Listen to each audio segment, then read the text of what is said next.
জান্নাতটা এত দামি, জান্নাতের একটা চাবুক রাখার জায়গা, অর্থাৎ একটা বেত রাখার জায়গা বলেন কতটুকু? বেশি না অল্প?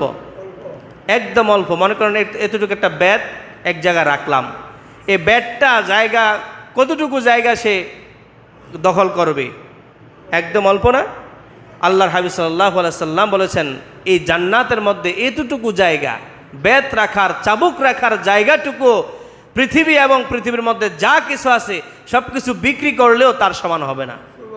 বলুন সুবহানাল্লাহ। আল্লাহর হাবিব সাল্লাল্লাহু আলাইহি ওয়াসাল্লাম বললেন, দুনিয়ার পিছে পিছে দৌড়িয়ে তোমরা সময়টা নষ্ট করে দিও না।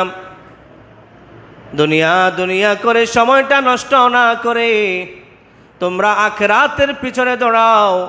কারণ মাউদিউ সাউতিন ফিল জান্নাহ খায়রুম মিনাদ দুনিয়া ওয়া মা ফিহা।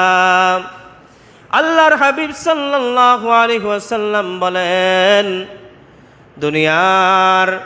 দুনিয়া এবং দুনিয়ার মধ্যে যা কিছু আছে সমস্ত কিছু বিক্রি করে দিলেও জান্নাতি একটা চাবুক রাখার জায়গার সমান ওই দুনিয়ার দাম হবে না। বলুন না সুবহান।